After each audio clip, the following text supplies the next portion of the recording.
Imagine this. You are a NEET who spends the entire day gaming, and because of that, you now live in a room piled up with garbage.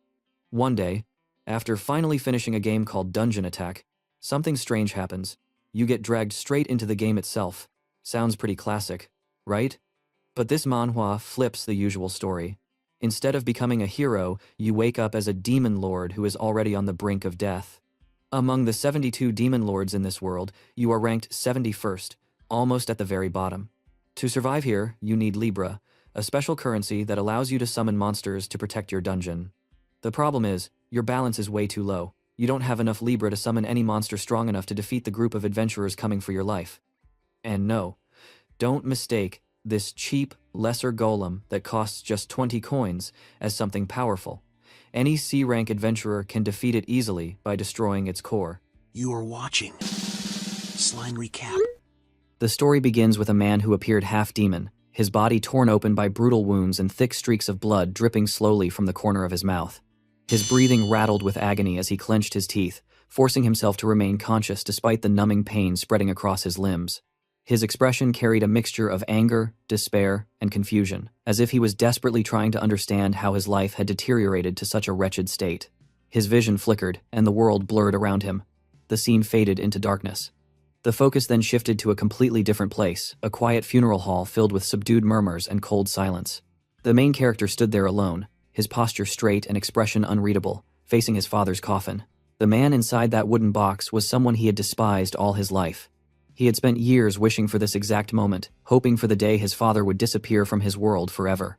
Yet now that the old man had died from a heart attack, the reality felt strangely distant, almost unreal. He observed the lifeless face of the man who had ruined so many years of his life. His father had been nothing more than a criminal who preyed on others, a shameless womanizer who chased every type of woman imaginable, older, younger, elegant, seductive, it made no difference. Greed, arrogance, and corruption had shaped the man's existence, leaving behind nothing but scars and humiliation for his son. But even in death, the old man managed to perform one final act that changed everything. Later, the main character returned home and began cleaning his father's filthy room, sorting through dusty boxes, old bottles, scattered clothes, and the remnants of a life lived without dignity. After finishing the job, he prepared himself a cup of coffee and sat near the window. He wondered briefly if his father had sensed death approaching, if that man had known his days were numbered. But the thought faded quickly. It no longer mattered. The morning sun gently slipped through the half-open curtains, casting a warm glow across the room. Outside, workers dragged themselves along the street, marching toward the daily misery they called employment. He watched them with a strange sense of detachment, sipping the bitter coffee with newfound freedom. For once in his life, the world outside felt far away, like a distant scene in someone else's story. When he finished his drink, an unstoppable wave of joy erupted inside him. He finally felt liberated, officially stepping into the life he always dreamed of, a life free from obligations, expectations, or responsibilities. He announced proudly within his mind that he was a NEET now. No more studying, no more chasing jobs, no more worrying about society's demands. All of this became possible because his so-called worthless father had left behind a hidden treasure, 500 million yen, stored secretly in the basement. The discovery had flipped his world upside down. As he lay back on the couch like a king returning to his throne, a deep sense of satisfaction washed over him. For the first time ever, he felt that the old man had actually done something meaningful before dying. With that much money, he could buy anything he desired. He could get a car, a lavish house, luxurious gadgets, or even surround himself with beautiful women, although he didn't particularly care for such things. Just the freedom alone was priceless. Soon, the sound of a doorbell echoed through the house. A delivery package had arrived, something he had been waiting for all week.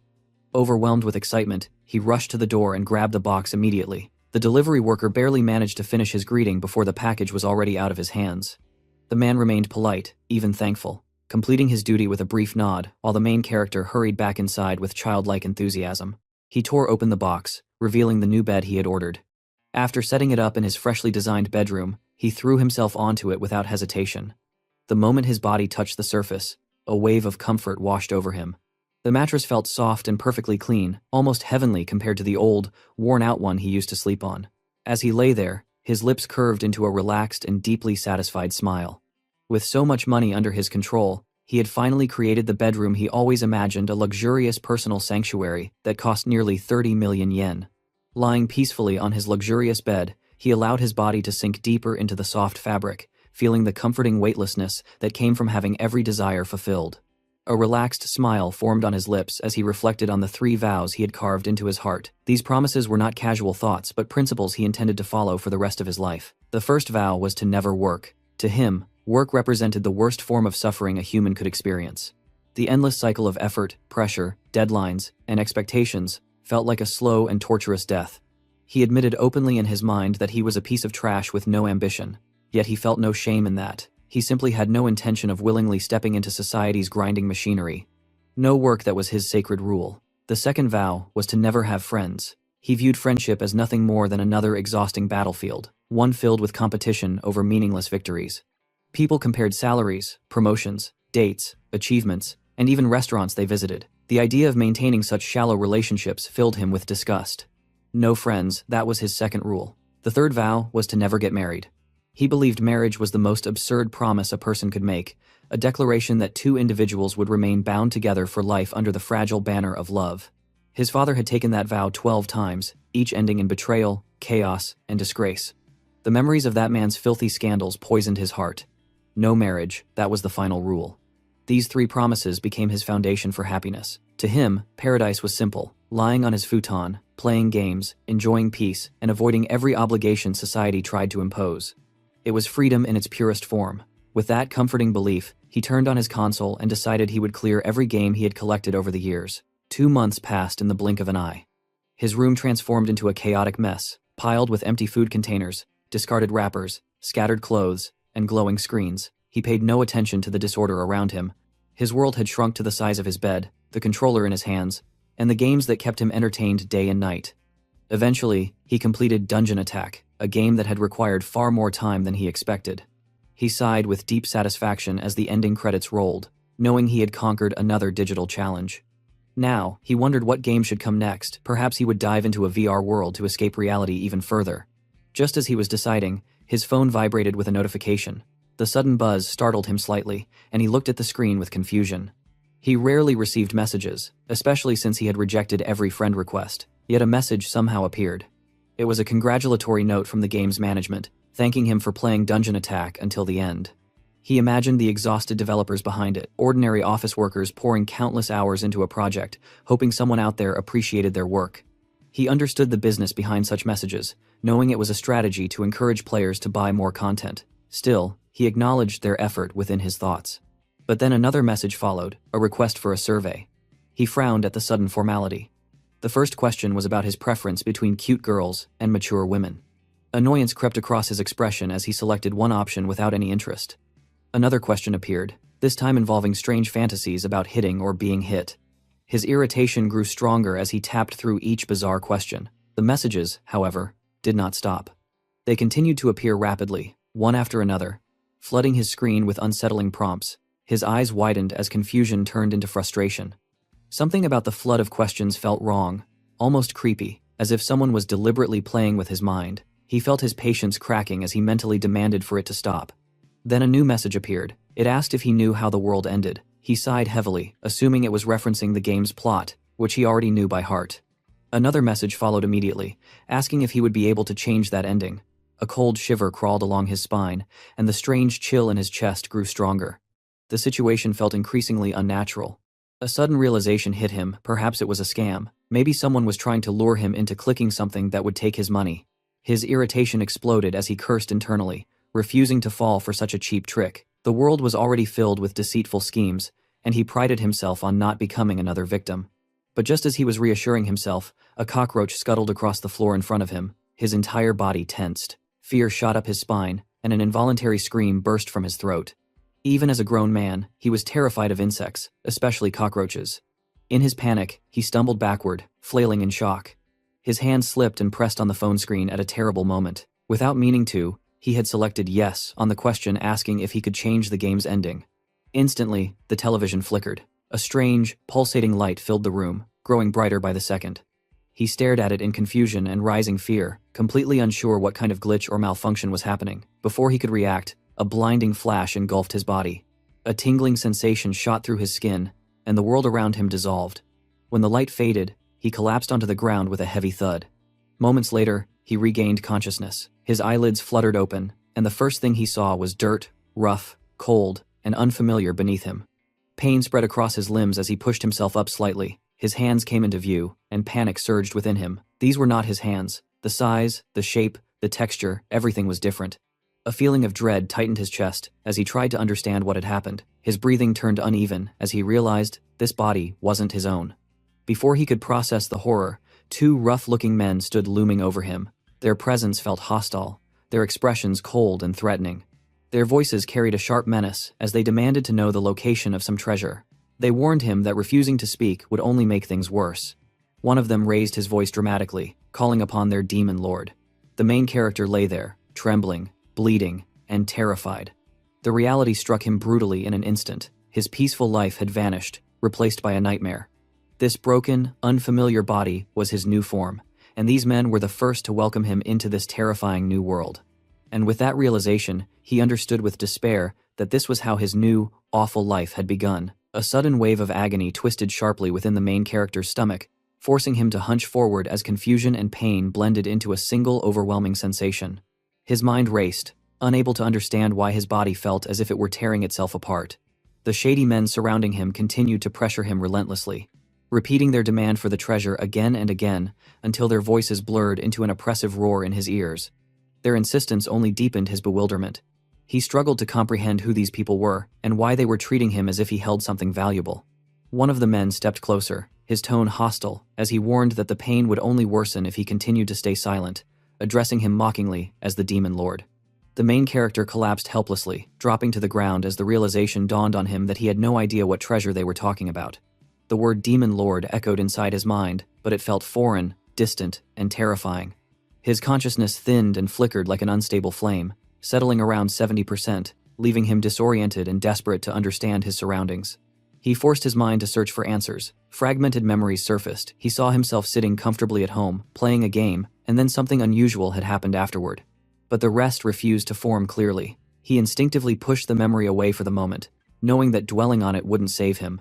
His entire body had been screaming in pain for what felt like hours, and he clenched his teeth, realizing that with his leg in its current broken state, running was impossible. The agony clawed at his sanity, threatening to tear away what little clarity he had left. He took a slow breath, forcing himself to calm down, to think despite the growing terror pressing against his ribs. He urged his mind to function, to analyze, to survive. He needed a plan. He needed even a fragment of logic to cling to. Somewhere within the chaos, he remembered to gather clues from the words these men had been saying. Through trembling breaths, he managed to speak weak, trembling, and desperate. He asked them to stop for a moment and tried to understand why they kept calling him Demon Lord. His question made one of the men grin in amusement. The man stepped forward and grabbed the horn protruding from the main character's head. His grip tightened viciously around it, sending a deep jolt of pain through the MC's skull.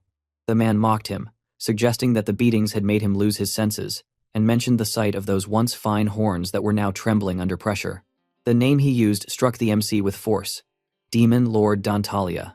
The MC's eyes widened as a surge of memories rushed into him like a violent current. He remembered an old RPG concept where brave heroes journeyed across a vast world to defeat demon lords. He remembered Dungeon Attack, the punishingly difficult fantasy game where the player had to save the world by hunting down and defeating demon lords one by one. It was a game notorious for its merciless difficulty, where the player died repeatedly and where the story offered no hope, only tragedy. The world always collapsed in the end. Even now, he heard the Tatara game fanfare echo faintly in the back of his mind like a haunting melody from another lifetime.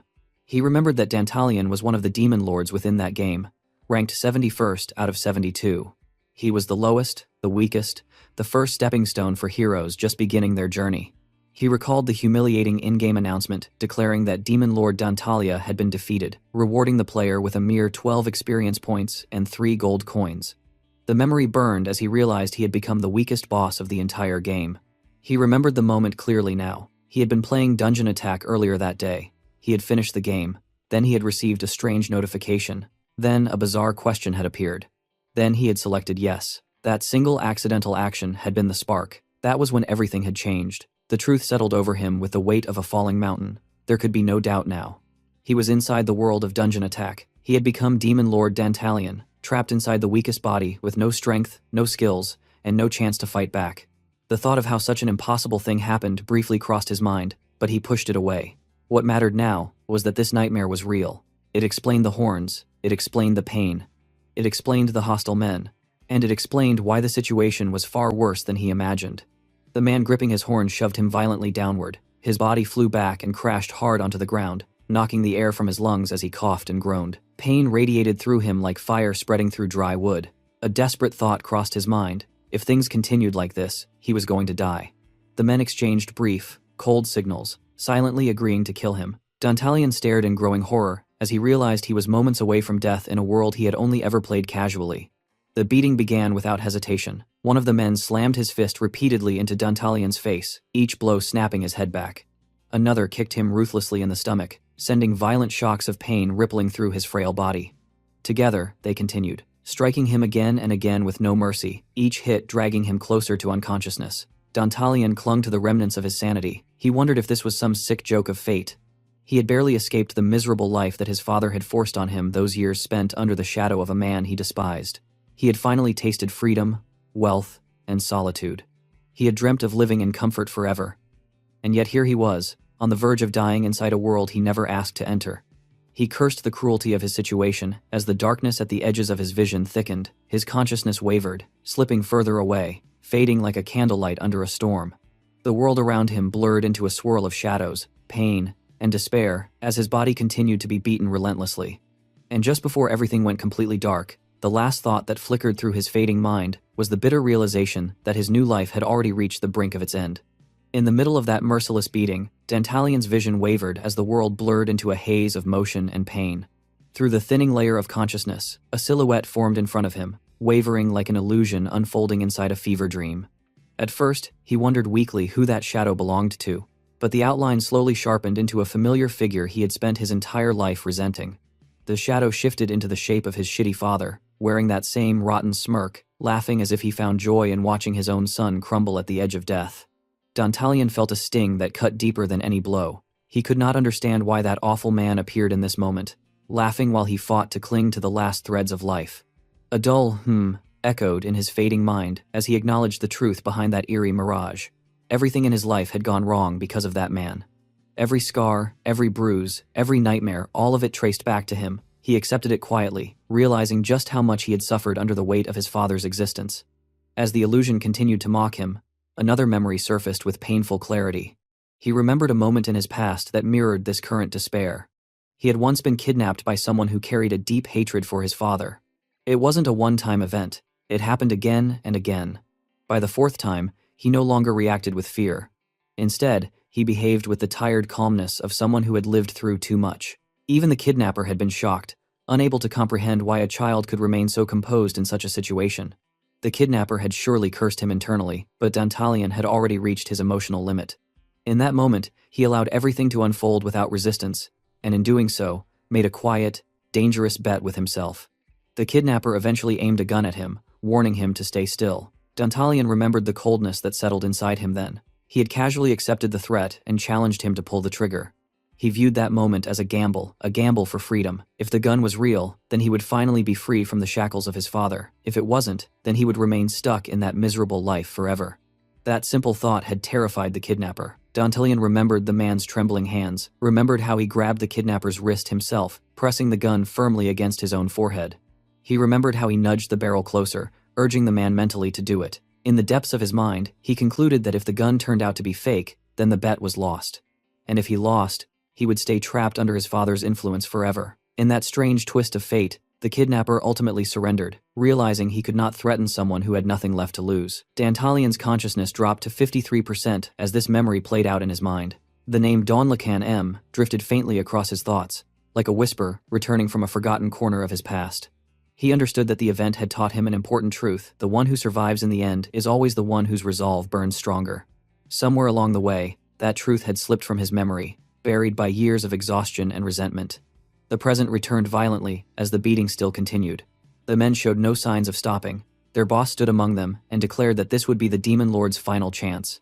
He demanded the location of the treasure, as if Dantalian's silence insulted him. Dirt scattered under Dantalian's palm as he slammed his hand down, grounding himself firmly in the moment.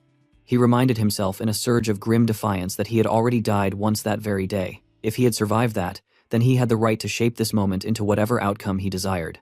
A faint, trembling aura began to rise from his battered body, like heat rising from scorched earth. The leader of the men smirked, believing that Dantalion intended to take the supposed treasure into the afterlife with him. The leader admitted lazily that patience was not one of his virtues.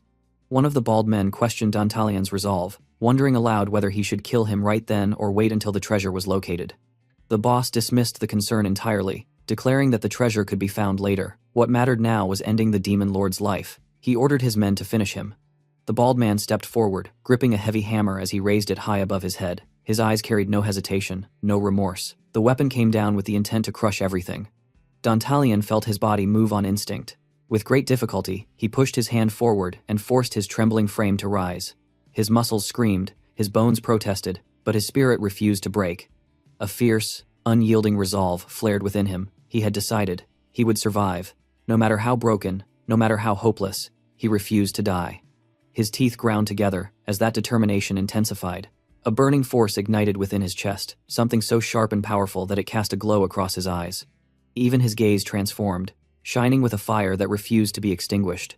In that single, defining moment, Dantalion crossed the line between helpless prey and someone determined to survive at any cost. He transformed, in that fragile heartbeat of time, into a man who would endure, survive, and rise again even if the world itself tried to crush him. Dantalion explained that after being released from his shitty father, who had tormented him for so many years, he was finally free. He carried the weight of years of abuse on his shoulders, and the moment he escaped, he believed the chains of his miserable past had finally shattered. He thought he was supposed to be free, but then everything changed in an instant. His long-awaited escape turned into something far worse, as the world around him twisted unnaturally. He was suddenly transported into a game world, without warning, without preparation, and without any understanding of why this was happening. To make things worse, he was transported into the body of the weakest demon lord. Instead of gaining strength or power in this new world, he found himself stuck in the most fragile existence imaginable. In front of him, there were adventurers closing in, their weapons pointed at him, their intentions clear from the killing desire in their eyes. The situation was terrible, and he felt just one step away from being killed. The pressure crushed his chest as he realized death could arrive at any second. He couldn't believe it and thought he had finally gotten his freedom only for this to happen, turning his supposed liberation into another cruel twist of fate. In pain and desperation, Dantalion groaned that he understood and said he would tell them where the treasure was. The words slipped out of him like a last resort, a desperate gamble to buy even a sliver of time. His eyes glowed red with determination as he declared in his mind that he would survive no matter what, fueling himself with sheer willpower. The cruel men surrounding him became excited, greed overtaking every expression on their faces. The bald man burst out laughing loudly, saying he had finally given up, his voice echoing through the chamber with mocking triumph. That man then thought happily that if they quickly got the treasure and presented Dantalion's head to the boss, they would be praised, imagining glory, reward, and recognition. Dantalion clenched his teeth, thinking that the only problem was that he didn't know if there even was any treasure to begin with. His mind raced, searching for possibilities, but finding nothing but more panic. If he pointed them in a random direction, they would kill him without hesitation, ending his borrowed life instantly. He understood he needed to get through this moment and buy himself more time, even if it meant bluffing with absolutely nothing to work with. He knelt down and punched the ground, lowering his head with a darkened expression, declaring that he had been completely and utterly defeated. His posture made him look small and broken, exactly what he needed them to believe. He said the treasure was in the demon lord's chamber, planting the idea with a voice that trembled realistically. He continued, stating that the treasure was hidden with magic, amplifying the lie with details that sounded convincing. He explained that the only one who could undo that magic was him, making himself temporarily useful to guarantee survival. He finished by thinking how that sounded to them, hoping the act was convincing enough to draw out their greed more than their suspicion. Their leader stepped forward, holding a sword to threaten him, saying that if he was lying, he would kill him on the spot. The cold steel reflected the glow of the dungeon walls, hovering dangerously close to Dantalion's face. Dantalion answered with a trembling understood, his voice cracking under fear as he forced himself to maintain the act. The leader turned to all his men and shouted that they had heard it, announcing that the treasure was in the demon lord's chamber. He ordered everyone to move, calling them bastards, and they began to march, driven by greed and bloodlust. Dantalion thought he had somehow managed to overcome the first obstacle. It was a temporary victory, but a victory nonetheless. But he knew the real battle started now, because surviving their suspicion would only get harder from this point onward. They couldn't kill him right away anymore, but that would only last until they reached the Demon Lord's chamber. Once they arrived, the illusion would crumble unless he found a real way to turn the situation around. He needed to think of his next plan quickly before time slipped out of his hands. As they walked, the leader yelled at him, calling him Mr. Demon Lord and telling him to walk faster, the insult twisted mockingly as he shoved Dantalion forward. With a low and shaken voice, Dantalion apologized, saying, "Yes, I apologize," forcing himself to sound weak and submissive. The leader glared at him and warned him angrily, asking if he was stalling for time and demanding to know if he wanted to die, his voice dripping with murderous intent as everyone around them grew increasingly impatient. Dantalion then rose and continued walking behind them, his steps unsteady as the weight of the situation pressed down on him. He kept thinking that if things went on like this, he was definitely going to get killed sooner or later. The thought scraped harshly inside his mind, and a heavy breath escaped him as he accepted the grim reality closing in around him. Somehow, before they killed him, he felt he had to kill them first, even though the idea alone made his stomach twist with fear. But he wondered what he should do, because there were 10 of them, and they were all armed, each carrying weapons meant for killing. Another exhausted breath slipped out of him as he scanned the surroundings, wondering if there was anything he could even use in this hopeless situation. Then he remembered that this was Dantalion's castle, and a thought sparked inside him that there should be at least one monster left somewhere within these halls. The leader barked at him to hurry up and get on his feet, ordering him to keep moving without slowing them down. The man's voice dripped with impatience. Beside that command, another hidden thought ran through the leader's mind, the man carelessly assuming that they would kill him when they got the treasure anyway. Dantalion's life meant nothing to them. He was nothing more than cargo to drag along until they got what they wanted. As Dantalion continued walking, he realized they had been seeing monster remains scattered across the floor for a while, but none of them were fresh. As expected, everything felt long dead, long abandoned, long emptied. The path felt emptier with every step, and he wondered what all of this meant. Slowly, he accepted that he couldn't rely on others anymore. He understood that he had to do this himself. A frustrated curse filled his thoughts, as he wondered how much longer it would take until they reached the Demon Lord's chamber. Then he thought that if this were a real game, there might still be something waiting for him to use. That sudden realization struck him like lightning, jolting through his mind. His eyes widened in shock before curling into a grin as the answer formed sharply inside his head. Without hesitation, he activated the eyes of Zeus. Right in front of him, shining with glowing clarity, a map of Dantalion's castle unfolded like a magical blueprint. He grinned again and thought to himself that this was real, this was a game world, so he should be able to use that without question. He then clarified in his thoughts that game skills existed here. Eyes of Zeus was one of the skills from Dungeon Attack. As the name suggested, it allowed the user to see their current location, enemy positions, items, and traps throughout the dungeon. It was a high-level skill, normally only available starting from the middle of the game, making it extremely rare and powerful. But there was one place in Dungeon Attack, in the Dungeon Attack Start Game section, where this skill could be used in the early game. That place happened to be the first tutorial dungeon that adventurers visited to learn the basic mechanics of the game, and that tutorial dungeon was Dantalion's castle.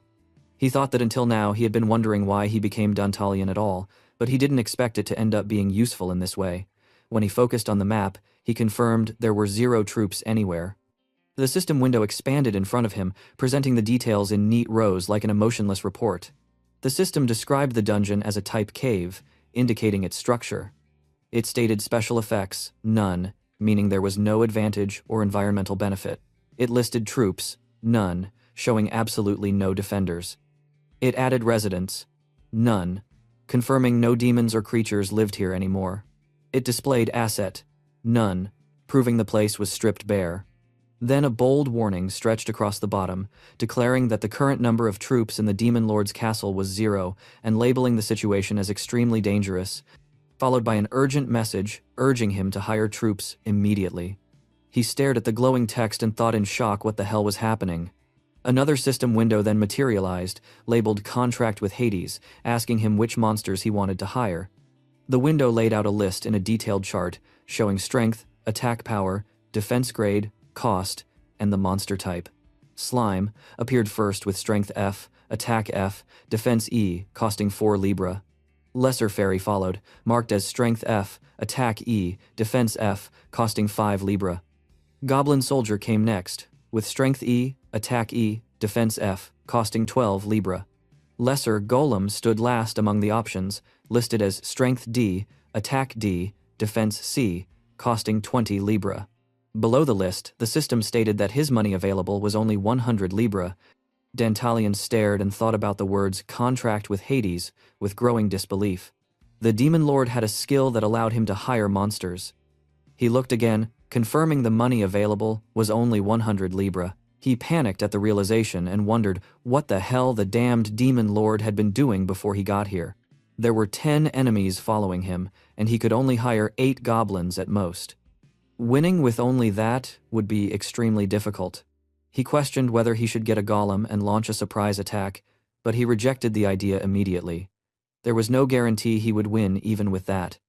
A curse echoed through his thoughts again when he realized they had almost reached the chamber. He kept staring at the system window, analyzing it again and again. He thought that if he did it like this, then his chance of success would probably be about 60%. The number felt far too low for him to risk his life. But then he realized that there was no more time left to think. He accepted that he had no choice but to do it. He braced himself and silently told himself to prepare. For this plan to succeed, he knew he first had to gain their trust. Before anything else, there was something he needed to know. Apostle of Aphrodite. The moment he summoned that power, he smirked as his eyes turned red, and a thick red aura rose around his entire body like burning mist. Through that awakened ability, countless details appeared in his vision: the adventurers' names, their levels, their ranks, their personal politics, their charm, their skills, their likability ratings, and even their current psyche.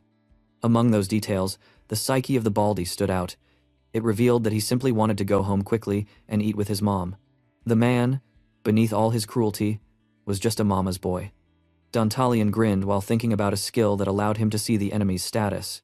He acknowledged he could see it all, crystal clear. Apostle of Aphrodite showed him everything from beginning to end. Then the adventurer's leader shouted at Dantalian again, his voice bursting with irritation as he demanded that he walk faster already, urging him to come on. Dantalian answered him in a shaken voice, saying, "Yes, I sincerely apologize." The trembling in his tone triggered the adventurers around him, and they all started laughing at him mockingly, treating him like a joke. Dantalian grinned through their ridicule, his thoughts sharpening into resolve as he declared inside his mind that now the counterattack begins. Dantalian moved forward, while thinking that he had finally figured out the contract with the bands and understood how to annihilate them. He realized that the first condition for success would be to earn their trust, and with that decision, he felt the counterattack beginning inside him. He recalled the Apostle of Aphrodite, one of the high-ranking skills usable in the game's dungeons, a skill that allowed him to read the hidden details of other players' statuses. Now he could see everything he had wanted to know, giving him the clarity he needed. All that remained was to figure out where to go and which card to play next. As the group advanced, Leaf, the boss of the adventurers, pushed toward him again. The man thrust his sword rudely toward Dantalian's neck and barked in anger, ordering the adventurer to get moving. He demanded faster steps while hurling insults, acting as if Dantalian had not heard him. Dantalian apologized once more, maintaining his submissive posture, and then secretly checked Leaf's current psyche. The words he read revealed a mind filled with irritation, complaining that it was so fucking irritating and wishing he could get his hands on the treasure without him getting killed now. Dantalian accepted that his expectation had been correct. The key to survival was to somehow make this man, their boss, trust him. Even if it required risks, he vowed that he would definitely take them and eventually take them down. A grin formed on his face as a dark aura seeped silently from his body, hidden beneath the surface. They continued walking through the castle's passageways, and while moving, Dantalian's eyes fell on a skeleton lying ahead. He immediately steadied his thoughts and decided that first things first, he needed to act. He halted and called out to everyone, requesting that they stop right there. His sudden command shocked the adventurers, and Leaf turned around in anger, demanding the meaning of the interruption. Dantalian apologized for stopping them on their tracks and explained that the passage ahead contained a trap. Leaf reacted in surprise at the mention of a trap, and Dantalian clarified that if anyone walked further, dozens of invisible arrows would fly straight at them. None of them would be able to pass through unscathed, and the risk was overwhelmingly high. He then stated that he would proceed on his own first and get rid of the trap. Leaf was stunned by the sudden declaration.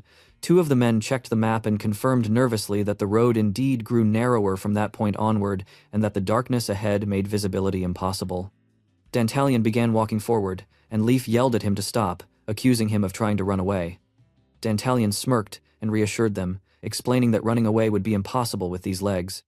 He added that this was his way of showing respect because they were different from the previous adventurers. They had not tried to kill him immediately, and that distinction mattered. However, he admitted he would not be able to guarantee their safety if they chose not to believe him. To make it clear, he instructed them to simply follow right behind him if they wanted certainty. Leaf steadied himself and then barked at his group, demanding they not get scared and ordering them to follow after him. The adventurers hesitated and addressed their boss nervously, pleading for a moment to think. They reminded him that if they had made even one mistake at the trap near the entrance, the situation could have ended disastrously. Leaf clenched his teeth in frustration and glared at them with rising anger. He shouted that it was damn annoying and questioned bitterly whether any of them were even real men, as his patience thinned under the weight of the moment. Dantalion walked ahead of the adventurers, putting distance between himself and the group while thinking carefully if this distance was far enough. He steadied his breath and decided that it was indeed enough. He urged his plan to work, as he recalled how he had picked up some arrows from the corpses earlier and had unknowingly brought them with him. This moment became the point where things would really get started, and he mentally braced himself for the next step. He pulled out one of the arrows and hurled it somewhere deep within the darkness. A loud crash echoed, followed by a sharp scream that carried through the corridor, sending panic straight back toward Leaf and the others. The entire group froze in fear as they reacted to the sound, whispering in terror about the voice they had just heard. They referred to him as Demon Lord Dantalion, while struggling to understand what had just happened. Leaf responded with anger and shouted toward the direction where Dantalion had gone, demanding to know what was going on. Dantalion answered from afar with strained effort, warning them that it was not over yet and that they were still coming. His voice trembled deliberately, shaping the tension further. The adventurers turned to Leaf with uncertainty and asked their boss what they should do. Leaf suppressed his own fear and ordered the group to get ready, snapping at them while warning that if they pussied out, he would kill them himself, right there and then. With that threat, the men forced themselves to move forward. As they entered deeper into the passage, Leaf continued shouting Dantalion's name, trying to locate him. One of the adventurers suddenly pointed at the ground and stammered while noticing something alarming. A whole trail of blood stretched through the corridor, glistening under the dim light. Leaf quickly lit a torch, and the flames revealed Dantalion's body lying on the ground. An arrow protruded from his leg as he lay unconscious on the floor. Leaf trembled in panic as he rushed to the fallen demon and called out to him while trying to wake him. Dantalion groaned weakly in pain and muttered that he must have been unconscious. Leaf, overwhelmed and confused, demanded to know what had happened to the trap. Dantalion, still out of breath, reassured him with strained effort that all traps had been taken care of. Leaf erupted with confusion, unable to understand why he would help them, insisting that it would have been better for him to keep quiet about the trap. Dantalion pressed his hand against his chest and explained again that, as he had said earlier, these adventurers were different from the previous ones. They had not tried to kill him right away and were allowing him to live on, which had moved him deeply. He insisted that this was the only reason behind his actions and that there was nothing more to it. He then admitted that he had been hit by one arrow, but he dismissed it as a small problem that could be ignored. With effort, he pushed himself upright and stated that it was time to continue onward. A faint grin appeared on his face as he rose. Leaf stared at him with disbelief, wondering if the man could possibly be serious. At that moment, a system notification appeared before Dantalion, informing him that adventurer Leaf's likability toward Dantalion had increased by 5. Dantalion's eyes widened in pleasant shock as he realized it had gone up.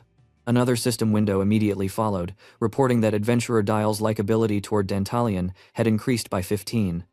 Then adventurer Chota's likability toward Dantalion increased by 12, the percentage displayed as 73%. Adventurer Judo's likability toward Dantalion increased by 10. Adventurer Jack's likability toward Dantalion increased by 12. More system lines flashed, announcing that adventurer likability toward Dantalion increased, then JRER Rico's Ards Dantal increased, followed by Rayar S's towards increased, and then adventurer Bro's likability towards Dantai Elfani Urias, finally concluding with adventurer Rossi's likability toward Dantalion increasing by 15. Dantalian absorbed every notification with excitement. He thought that this was great, and that he had been waiting for this precise moment. Their likability toward him had increased significantly, and yet it was still not enough. He knew it needed to go up even more. The stage had only just begun. With renewed determination, he prepared himself for the next step and decided it was time to move on, recognizing that the second act was about to begin. Another system window appeared before him with detailed information. It stated, Dantalion's charm rank has increased. Name, Dantalian race, Demon Lord level, 3, occupation, FF, rank monarch, leadership, C, power, F, wisdom, A, politics, A, charm, C, skill, FF, title, none, Dantalian's demon castle, rank F, type, cave, alias, none, special effects, none, troops, none, residents, none, assets, 100 Libra. The page faded as Dantalian smirked with satisfaction, knowing the game had only just begun and that everything was moving exactly the way he wanted. Dantalian groaned in pain as he pushed himself up from the ground, his body trembling under the weight of fresh wounds. Leaf watched him with a sly smirk, quietly thinking that he might actually be able to use Dantalian if he played the situation correctly. Leaf then turned to the remaining adventurers and called out for someone to lend the wounded highness a shoulder, urging them to step forward quickly. His tone carried authority and urgency as he pushed the group to support the weakened demon lord. Dantalian responded with quiet gratitude, feeling a mixture of surprise and relief as a pair of hands reached out to steady him. Leaf, with a light laugh, wondered why Dantalian looked so shocked, insisting that the highness had saved them and that this was merely their expression of gratitude. He rallied the boys with enthusiastic energy, calling them to get fired up and continue moving onward with renewed spirit. Dantalian smirked inwardly, thinking with dark amusement that things were progressing exactly as he hoped. Everything was going well so far, but he remained cautious, knowing there were still unpredictable elements ahead. He felt that the leader of these adventurers was much tougher than he initially appeared. His thoughts revealed a growing tension, as he admitted to himself that his current efforts still weren't enough. He craved more strength, more control, more momentum. His inner voice grew sharper as he insisted that he needed more, much more. From this point onward, he resolved to begin the second act of his plan, letting determination surge through him as he prepared for what lay ahead. The group eventually arrived at Lord Dantalian's castle. Leaf pointed out their arrival, identifying the grand entrance to the Demon Lord's castle. A quiet chuckle escaped him as he absorbed the sight with eager anticipation. Leaf moved to open the gate, and as the heavy doors groaned apart, he laughed inwardly, feeling triumphant that they had finally reached this point. His excitement built as he stepped into the threshold of the dark stronghold, savoring the moment with growing ambition. With the gate open and the castle before them, Leaf urged the highness to reveal the location of the treasure. Dantalian suddenly began crying, his shoulders trembling as the emotions he had buried deep inside surged violently to the surface. The adventurer who had been supporting him noticed the sudden breakdown and reacted with immediate concern, questioning what was wrong and why he was crying. His worried expression tightened as he steadied the weakened demon lord. Dantalian cried even harder as he apologized, his voice breaking while he admitted that the moment had somewhat reminded him of his former comrades. The memories struck him so powerfully that he clarified how it reminded him of his family. Tears streamed through his fingers as he struggled to contain the overwhelming sorrow. Leaf reacted with surprise and confusion, asking if demon lords had families too. His disbelief settled into a stunned pause as he observed Dantalian's vulnerability. Dantalian covered his face while answering that, yes, in the past, even someone like him had those he once called his family. The tone of his voice shifted as he recalled the moment that changed everything. He remembered the day when some soldiers came and started killing his family and friends, a brutal scene carved deep into his memories. He relived how those soldiers eventually found him. When they came to kill him with arrows, one of his family members appeared in front of him, shielding him from their attack. He remembered how that family member had told him to go on, insisting he leave everything to him and run away as quickly as he could. Dantalian had cried at that moment, refusing the idea, and saying he would not run away unless the other came with him. The memory carried a painful weight as he recalled how the other told him again and again, calling him Lord Dantalian and assuring him that he did not have to worry about him. The desperate plea to run quickly echoed painfully in his mind. Both of them had cried together in that tragic moment. Dantalian remembered how he had no choice but to live on after that. He carried the memory of how they all died protecting him, sacrificing themselves so he could escape. He reflected that something like that had defined the loss that shaped him forever. The adventurers listened in silence before expressing their sorrow, admitting how sorry they were to hear that. Their thoughts shifted as they confessed among themselves that they had believed a demon lord would be a much worse existence than this. Yet, the figure before them mourned his dead comrade with genuine emotion. To them, Dantalian no longer seemed like someone evil. Their perception changed as they saw the depth of his grief. A flood of notifications suddenly appeared for Dantalian, informing him that every adventurer's likability towards him had increased by 15. The air around him seemed to change as their attitudes softened further. Meanwhile, Leaf analyzed the situation with growing confusion. He wondered why the scene was so different from what he had heard. According to what she had said, a demon lord was supposed to be the lowest scum, someone with no blood or tears. Leaf brushed the contradiction aside, deciding that none of that mattered. What mattered to him was whether Dantalian would be useful to him or not. A subtle grin spread across his face as he shifted his focus back to his plans. Dantalian then expressed his gratitude with heartfelt sincerity. He thanked them from the bottom of his heart for bringing him back to this castle. His voice carried the weight of his gratitude and loss as he explained how he believed all of them were very different from those who had killed his family. He allowed himself a fragile moment of hope as he said that perhaps the dead may forgive them. He straightened himself and declared the next part with solemn clarity. He stated that the treasures of the Demon Lord's castle, and even his life, were all theirs now. Dantalian kept moving forward through the corridor until he finally stood before his throne, and he calmly announced that everyone had now arrived at their destination. He declared that this place marked the Demon Lord's chamber, the final and most important location inside the castle. He reminded the adventurers about his promise and stated that he would now give them the treasure of the Demon Lord's castle. Leaf reacted with bright excitement and a happy smile as he expressed his delight and looked around with eager curiosity, wondering where the treasure was hidden. Dantalian maintained his calm expression and repeated that, just as he had said earlier, the treasure was currently concealed by magic, and he would now undo that magic. He instructed everyone to stand back. Leaf immediately agreed in a flustered but eager tone, then rushed to tell everyone to step away from Dantalian. Leaf and all the adventurers quickly moved back, distancing themselves as instructed, and they asked if their position was far enough. Dantalian affirmed that their distance was perfect, and that they were now far enough. Inside his mind, he revealed a confident grin, as he acknowledged that he needed just a little bit more preparation before his entire plan would succeed. He readied himself, and explained internally that the time had come for the final touches, and everything was about to unfold exactly as he intended. A smooth transition carried the scene into his inner thoughts as he checked his status screen. After looking at his status, he understood clearly that there was never any treasure in the castle to begin with.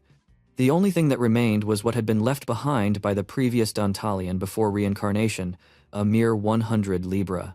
However, he concluded that as long as the amount was enough to fool the adventurers, it would be perfect. He remembered how, in the world of dungeon attack, 1 libra was approximately equal to 15 silver coins. So in his calculations, even a small amount would appear valuable enough to convince them. A system window suddenly appeared in front of him, displaying a question that asked if he was sure he wanted to discard 76 libra or cancel the action. He considered the mechanics of this world and reminded himself that the game was designed in a way where any items or money discarded would appear exactly where they were dropped. He planned to take full advantage of that fact and decided he would execute this part of the plan in just a moment. With smooth movement, he raised his hand upward, preparing a magical display. He began chanting the dramatic spell he had devised, declaring himself as the lowest-ranked demon lord who ruled the land, announcing that he would now bestow his treasure upon the brave heroes. Every adventurer stared in stunned silence, completely speechless. A dramatic transition followed as coins suddenly rained down from above. All the adventurers froze with shock, their faces unable to process what they were seeing, until the reality of the moment finally struck them. The coins glittered like a miracle, making them feel as though they were experiencing the impossible dream of winning a lottery. But this time, it was no dream. Leaf burst into overwhelming joy, laughing loudly with pure excitement, unable to contain how thrilled he was.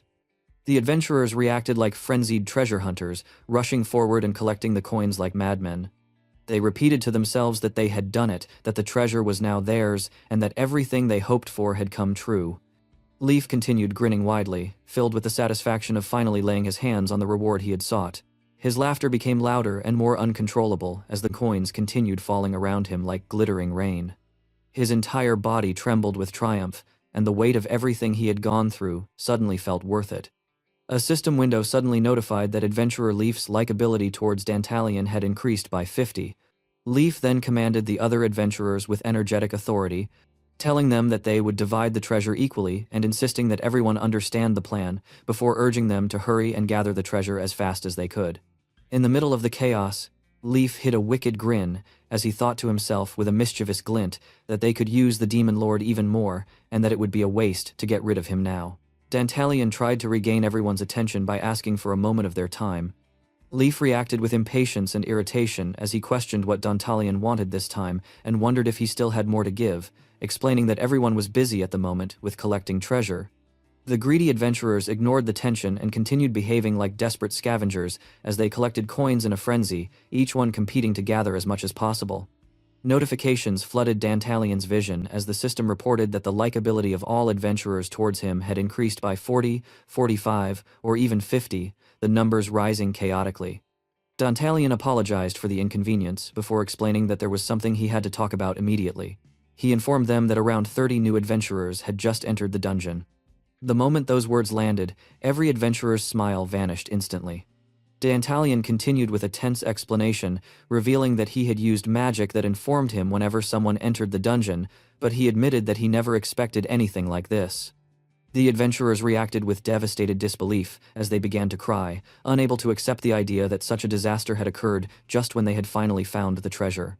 Leaf grew tense as he processed the number, thinking that it was too many, and stumbling mentally at the idea of 30 people entering at once. He recognized that it was something they could not possibly take on. He turned to Dantalion and desperately asked if there was another way out of the castle. Dantalion responded that there was no alternative, and explained that they could only leave the way they had come. The adventurers fell into panic and hopeless fear as they pointed out that if the intruders attacked the chamber, they would tear the place apart in less than a minute with 30 people, and they had no idea what they were supposed to do. Dantalion addressed Leaf directly and called him Captain, as he stated that he had an idea, explaining that if they could not avoid the intruders, then confronting them would be the only option. Leaf, confused and alarmed, tried to understand what he meant. Dantalion asked if Leaf had a map. Leaf confirmed that he did.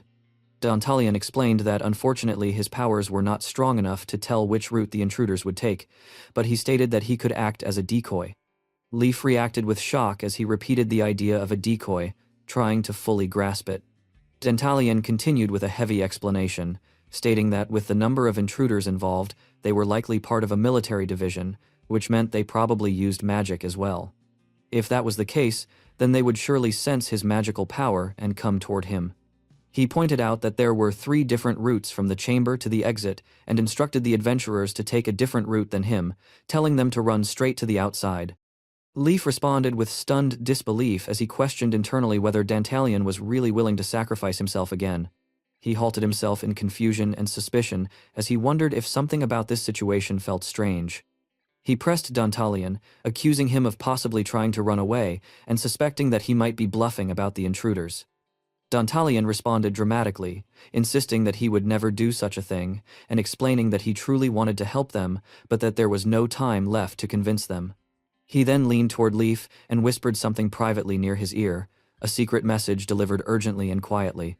Leaf smirked as understanding settled in and responded with a calm acceptance, stating that they would go along with Dantalion's strategy.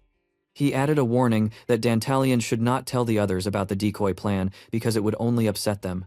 After accepting the plan, Leaf turned toward the chaos and shouted at the adventurers to stop making a fuss. He called them bastards with commanding fury and ordered them to speed up collecting the treasure and assemble immediately. Meanwhile, Dantalion observed the situation with a quiet smirk as he thought to himself in private gratitude. He thanked Captain Leaf internally and admitted that he had believed Leaf would not believe him at all, yet the response had proven him wrong. The remaining adventurers began moving out while carrying Dantalion with them, and a few of them supported him by holding him up by the shoulders. The scene revealed how fast people changed because moments earlier, these same adventurers had been ready to kill Dantalion for treasure. Yet now, driven by an even deeper greed, they carried him with unexpected support. One adventurer commented that the boss had made a bold move. while Dantalian quietly thought to himself that everything happening was part of his own plan.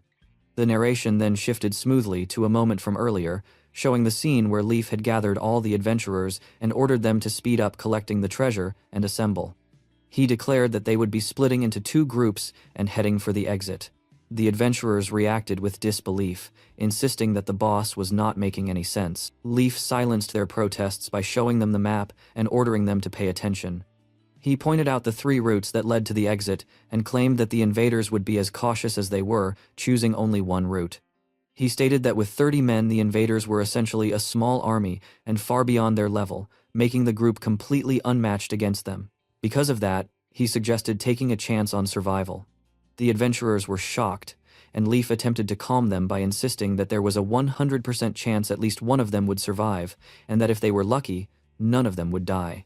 He then added that he would be keeping all the treasure for the moment, which shocked everyone further as they questioned what he meant. Leif smiled and reassured them that he was not keeping the treasure for himself. He explained that one side would be going with the Demon Lord and that this situation could be taken as a blessing in disguise. If that group survived, they would earn the bounty on Dantalian's head and instantly become heroes. He also added that the situation was much worse for the other side. After saying this, he lifted the heavy sack of gold coins onto his shoulder and began to walk away. The adventurers panicked and asked what he was doing, but Leif mocked them by challenging them to show their guts. He reminded them that they did not want to die like dogs, and that they had families waiting back in their villages. He insisted that they were not spineless cowards and demanded that they listen, wanting most of them to survive. Hearing this, the adventurers became provoked and eventually accepted Leif's plan. With the plan set, the remaining adventurers started moving out while carrying Dantalian with them. Watching them leave, Leif grinned and called them idiots in his thoughts. He acknowledged that he had managed to fool them with bravado and admitted that at one point he thought the plan might fail. The story shifted back to a scene from a little while earlier. Dantalian then leaned close to Leif's ear and explained that there was not enough time to convince him properly, and suggested that Leif could assign some men to watch him to verify whether he intended to run away or not. Dantalian continued with a calculated tone, advising Leif to make up some reasons to keep all the treasure for himself, because doing so would turn the situation to his advantage. He added that if what he said was true, some adventurers would end up sacrificed alongside him, allowing Leif's share of the treasure to increase, and even if he was lying, there would be no escape for him anyway. He clarified that the entire plan was a win-win for Leif. Leif began to grin widely, thinking to himself that this demon was something else. Watching that overconfident laughter, Dantalian observed him with quiet contempt and grinned while thinking that Leif must be imagining his own victory at that moment, which made him a fool. He decided that it was time and prepared himself mentally, promising that he would kill all of the bastard. The narration flowed back into the present scene, where the adventurers continued moving forward while carrying Dantalian along with them. Without warning, the entire place began to shake violently, causing panic to ripple through the group. They trembled as they reacted to the sudden trembling ground and the glowing floor beneath them. Their torches and flames went out instantly, plunging everything into a deeper fear. The adventurer who was holding Dantalian asked him in confusion what was happening, addressing him as Lord Demon while struggling to understand the situation. Dantalian placed his hand firmly over the adventurer's mouth, grinning darkly, and warned him that it would be better if he did not make a sound unless he wanted to suffer more. The adventurer gasped in panic, unable to speak, while Dantalian muttered a cold thank you and added that he was indebted to him. Then he drew his sword. Dantalian showed no mercy and stabbed him without hesitation, letting the adventurer collapse lifelessly onto the ground. The rest of the adventurers reacted with shock, asking among themselves what was happening as their fear escalated. From within the glowing magic spell circle beneath Dantalian, a massive stone knight emerged, towering and heavy like a creature shaped from living rock. The adventurers trembled at the sight, unable to comprehend what they were witnessing, their voices filled with terror as they wondered what was going on and tried to understand what the stone creature was. Within seconds, the stone knight delivered a devastating punch to one adventurer, killing him instantly. The group became even more terrified. One adventurer bravely stepped forward and attempted to attack the stone knight with his sword, but his blade shattered on impact. Shock spread across his face just before the stone knight punched him as well, killing him instantly. Another adventurer stood trembling as the massive rock knight appeared directly in front of him. Desperate and shaking, the frightened adventurer turned toward Dantalion and begged him, addressing him as Demon Lord, while insisting that they needed to run away quickly. Dantalion responded by driving a sword into the man's back. As the adventurer lay dying, he uttered a weak question, asking why. Dantalion grinned coldly, reminding him that he was the Demon Lord and that he could do anything. The first group made their way through the dungeon corridors at a steady pace when the ground shuddered under their feet. The sudden tremor stopped them in their tracks, confusion spreading through the party as they tried to guess what had caused it. Leaf glanced around with growing unease. A thought struck him that the second group might have run straight into the hidden squad waiting deeper inside. If that was the case, then the Demon King's warning hadn't been a bluff. The idea left Leaf with a strange mix of worry and a quiet, guilty satisfaction that he had helped without even realizing it. However, that fleeting confidence vanished the moment the Demon King appeared before them, halting the entire party in place. The adventurer leader's expression hardened as he confronted the reality in front of him. The Demon King needed no prompting, he had already deduced everything. A nervous dread overtook Leaf as he struggled to comprehend why the Demon King had come to them at all. The blood coating the blade in the Demon King's hand made the answer unmistakable, even if Leaf refused to accept it.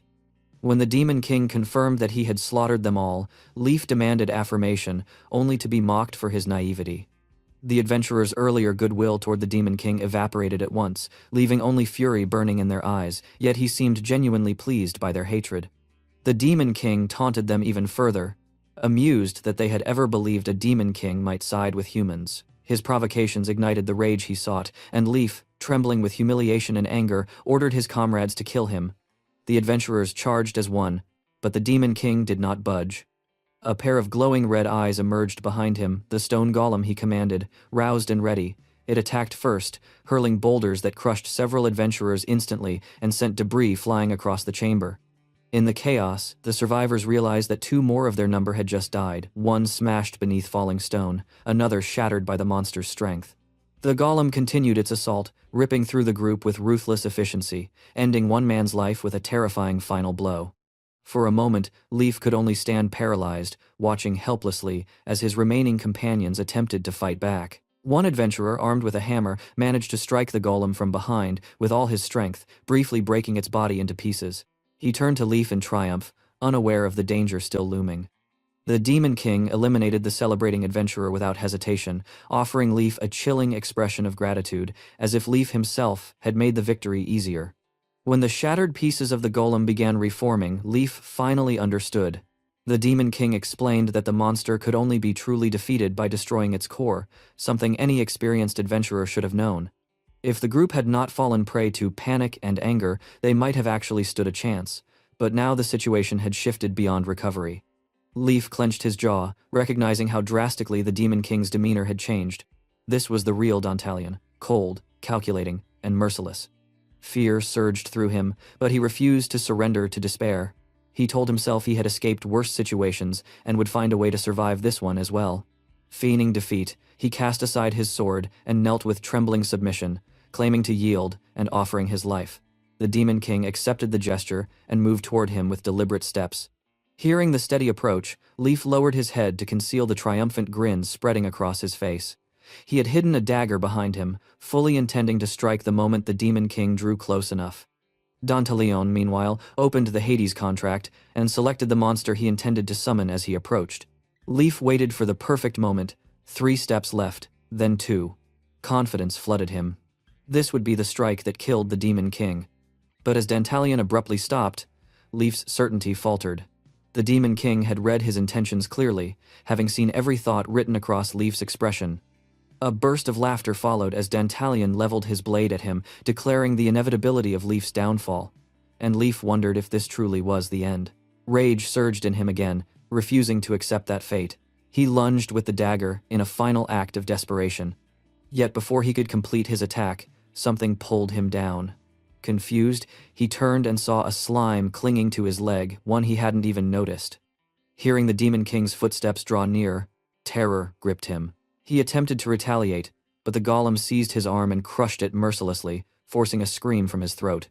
The Demon King reviewed the dungeon's mechanics with satisfaction, noting that everything had unfolded exactly as planned and that the money left for the slimes had been worthwhile. Even he seemed faintly surprised at how flawlessly the sequence had played out. Leaf screamed as the golem's grip crushed down on him. The Demon King walked up slowly and asked how it felt to be torn apart by something most people would have called weak. Leaf could only look up in pure terror, trying to pinpoint the exact moment everything had gone wrong. Maybe it was when he hesitated to kill. Maybe it was when he stole that woman's castle map. But deep down, he knew the real mistake had been choosing to stand against the Demon King in the first place. Only now did he understand the truth. No one challenged Dantalion and came out alive. The next scene shows Dantalion trapped inside a dream. Thick fog spreads endlessly in every direction, covering everything in sight. There is no ground, no sky, only mist. Dantalion stands still within the fog, unable to understand where he is or how he arrived there. As he looks around, a familiar presence appears once again. Emerging slowly from the fog is his dead father. The sight immediately fills Dantalion with anger and discomfort. His father looks at him with a mocking expression and tells his son to steel himself, as if he is enjoying the situation. Dantalion reacts violently. He curses his father and expresses his frustration at seeing him again. He demands to know what his father wants and orders him to disappear. Instead of leaving, his father begins laughing. The laughter echoes endlessly through the fog. His voice carries certainty as he declares that no matter what choice Dantalion makes from this point onward, his life will only become worse without him. Suddenly, another voice cuts through the fog. Someone calls out to him, addressing him as Lord Dantalion. The dream collapses instantly. Dantalion opens his eyes and wakes up. Standing before him is a beautiful woman. She calmly informs him that he is finally awake. Startled, Dantalion immediately steps aside, putting distance between them, and demands to know what she is doing there. The woman responds politely and apologizes. She explains that he did not seem to be waking up, which is why she approached him. Without lingering on the matter, she shifts the conversation forward. She goes straight to the point. She reminds him of the money he borrowed 2 months ago. She states the original amount clearly, followed by the interest accumulated so far. She presents the final total and expresses her expectation that the full amount be repaid today. Dantalion feels irritation rise within him. He watches her closely, unable to understand her attitude. In his thoughts, he wonders what is wrong with this woman. As his annoyance builds, Dantalion begins explaining how everything started 3 weeks ago. He recalls the moment he became Dantalion. He remembers realizing that he had taken over the body of a demon lord, ranked 71st out of 72 demon lords, in a game world he had cleared that very day. The reality of being such a low-ranking demon lord shocks him. Soon after, a group of adventurers appeared before him and tried to kill him. With no choice but to fight back, he used everything he had. Against all odds, he managed to eliminate them. The scene shifts to that day. Dantalion stands exhausted on a blood-soaked battlefield. Behind him, a golem remains standing silently. In front of him lies Leaf's dead body, struck down by Dantalion's sword. As he stares at the corpse, he realizes that it is finally over. At that moment, a system window appears before his eyes. The notification announces that the tutorial has been completed. It informs him that Demon Lord Dantalion's level has increased. His name, race, and level are displayed clearly. Additional information follows. His occupation is listed, along with attributes related to leadership, combat ability, political influence, charm, and rank. Details about his castle appear next, identifying it as a cave-type stronghold called Aljas. No special effects are listed. He has no troops and no residents. His assets are displayed as a fixed amount of Libra. As a reward for completing the tutorial, the system informs him that he can now learn one S-Class skill at level 1. It also explains that the S-Class skills automatically provided during the tutorial will no longer be available. If he wants to use them again, he must find them, learn them, and increase their levels himself. A list of S-Class skills appears before him, each one representing immense power. Dantalion struggles to process the situation. He realizes that the tutorial is truly over and that the skills he relied on until now are gone. He understands that he can choose only one skill and that it will begin at level 1. This realization hits hard. From this point onward, everything truly begins. There will be no safety net. He hesitates as he considers his future. The thought of continuing to live as Dantalion fills him with frustration. He curses his situation but also understands that there is no guarantee he will ever return to his original world. Accepting reality, he decides that he has no choice but to keep going. Survival depends on choosing the right skill. After careful consideration, he selects the skill that suits him best. The system window appears again, confirming the acquisition of the S-class skill known as Apostle of Aphrodite at level 1. Dantalian finalizes his decision without hesitation. He reflects on the skill's effect. It allows him to see another person's status and understand their opinion of him. Although it seems simple, he immediately recognizes its true value. He understands that this skill will be the most useful for survival in this world. As the system window fades, Dantalian looks around once more. The battlefield is filled with the bodies of mercenaries and pools of blood, all created by his own hands. The sight makes his exhaustion even heavier. His body feels as though he has been awake for days without rest. Completely drained, he collapses into the open hand of the golem behind him. He asks the golem to let him borrow its body for a while so he can sleep. The golem responds with quiet obedience. It gently lifts him and lays him down carefully. Dantalian closes his eyes and falls into a peaceful sleep. The next scene begins with Dantalian waking up in a bed. He realizes that he is already inside a room. As his senses return, he recognizes it as Dantalian's room. He assumes the golem brought him here after he lost consciousness. He had hoped that everything was just a dream. That hope fades as his memories remain clear. He understands that he is still Dantalian and that this life is now his reality, accepting that he must live as a demon lord. Despite his worries, a new disaster appears immediately. Standing before him is a girl with a gaze as cold as permafrost ice.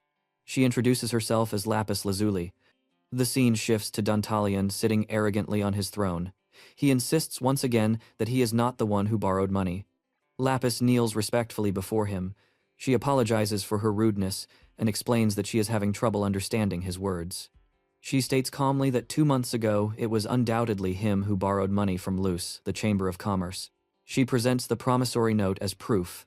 Dantalian grits his teeth in frustration. He realizes that denying it is useless. He reflects on how they have been going back and forth with this argument for an entire week. He curses his situation internally. First it was bandits, and now it is debt collectors. He resents having to clean up the mess left behind by the foolish original Dantalian.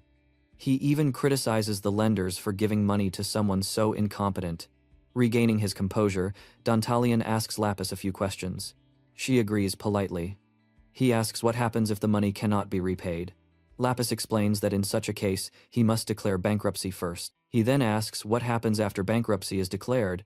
Lapis explains that the Chamber of Commerce will take ownership of the Demon Lord's castle. After that, they will make several small requests, and he will be required to follow their instructions. Dantalian acknowledges her explanation and asks for the current date. Lapis is briefly confused, but then answers respectfully, stating the full date. Dantalian realizes that several days have already passed since the repayment deadline. He understands that if interest continues to accumulate, bankruptcy will be unavoidable. Outwardly calm, he states that he understands the situation. A slow smirk appears on his face as a new plan forms. He announces that he has a proposal. He declares his intention clearly. He wants Lapis to lend Demon Lord Dantalian another 10,000 libra. The next scene takes place in the imperial calendar year 1505, on the 20th of April, at the Kyunkuska firm headquarters. High above the massive building, countless eagles circle through the sky, casting moving shadows over the structure below. Inside the headquarters, the miser goblin Torkel rushes through the corridors in a frantic state, clutching a thick stack of documents in his hands.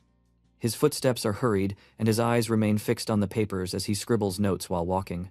A small fairy struggles to keep up, flying close beside him. In his haste, Torkel shouts for people to move out of his way, his voice echoing through the halls. He curses the overwhelming busyness of the day, clearly irritated by the chaos surrounding him. Still walking briskly, Torkel suddenly addresses the fairy, snapping back to focus. He firmly states that the documents in his possession must be delivered to His Highness Prince Paimon no later than 8 o'clock. The fairy immediately acknowledges the order. Without slowing down, Torkel asks about the status of the ship arrangements at Batavia port. The fairy reports that everything is proceeding smoothly. Satisfied but still tense, Torkel orders her to ensure that everything is prepared on time. The fairy confirms once more before falling slightly behind. Torkel glances at a nearby clock, his expression darkening as unease settles in. He internally realizes that the situation is bad. All executives have been summoned for an emergency meeting at such a critical moment. Frustration overtakes him as he wonders what on earth could be happening. Having already fallen behind schedule, Torkel rushes into the meeting room and apologizes for the delay. Sitting across from him is Ivar Lodbrok, whose cold and serious gaze immediately falls on Torkel. Ivar points out that Torkel is late and reminds him that, for merchants, time is money. He orders Torkel to take his seat quickly, stating that enough time has already been wasted and that the meeting must begin. The narration then explains the significance of the location. The Kyunkuska firm headquarters is guarded by the 5th-ranked Demon Lord Malbus and the 9th-ranked Demon Lord Paimon. It is recognized as the best company in the entire demon world. The one who oversees this powerful organization is Ivar Lodbrok, one of the 3 ancient vampires of the demon world. As the meeting begins, Ivar explains that the reason for abruptly convening everyone today must be addressed. He calls upon Lapis Lazuli to explain the matter. Lapis steps forward and formally acknowledges his command.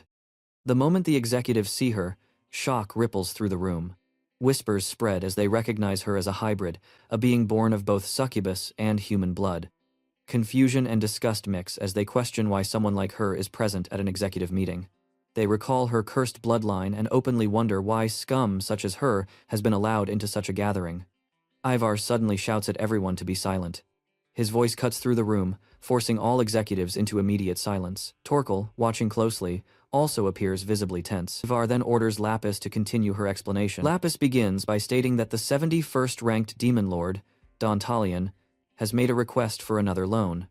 Upon hearing this, Torkel clenches his teeth in anger, internally raging at the fact that such an insignificant matter has gathered all of them here. Unable to restrain himself, he yells at Lapis, accusing her of mocking them and demanding to know what this situation truly means.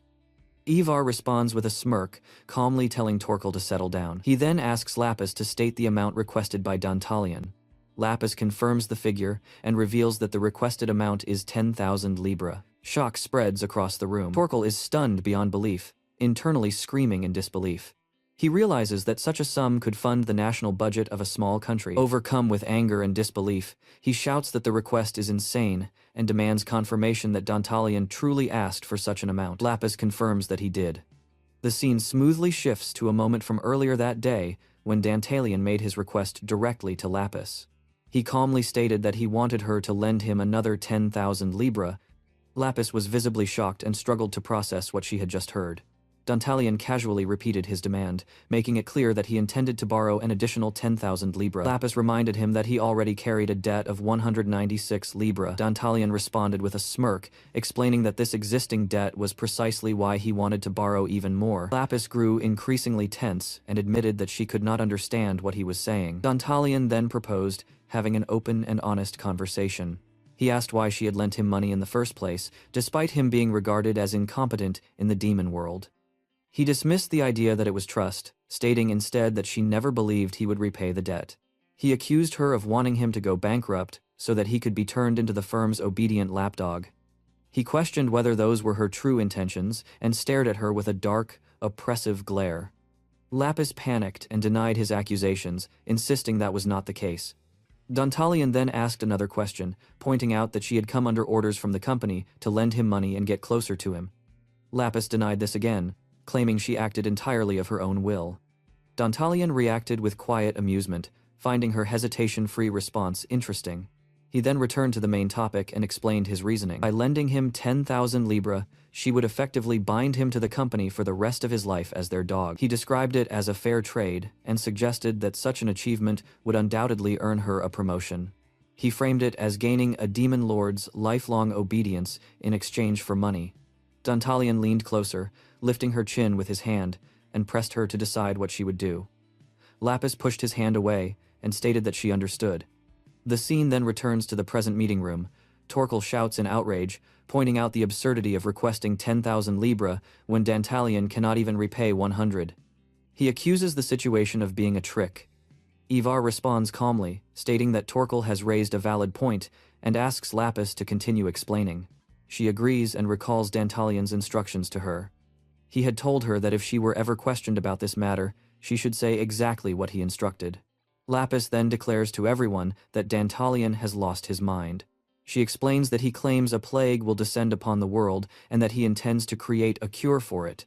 She further adds that his actions are motivated by the sake of a loved one. Torkel reacts with confusion, repeating the phrase, loved one. Lapis confirms it and admits that the loved one is herself. revealing that she is Demon Lord Dantalion's mistress. The room erupts in outrage. The executives shout in fury and disbelief, condemning her words. They insult her, expressing disgust at the idea of a demon lord and someone like her. Lapis calmly states that she approached Dantalion herself, all for the purpose of becoming his mistress. The executives grow even angrier, hurling insults at her and calling her low-ranking trash. They scream that someone like her has no right to become a demon lord's mistress and demand that she be thrown out. At that moment, Ivar bursts into loud, unrestrained laughter. He praises the situation, declaring it wonderful that Dantalion has been turned into the company's dog. He mockingly addresses the executives, pointing out that this succubus-human hybrid not only tied Dantalion to the largest trading company in the demon world, but also defied her fate of being branded as trash. He emphasizes that she even offered up her own chastity and rose to become a demon lord's mistress.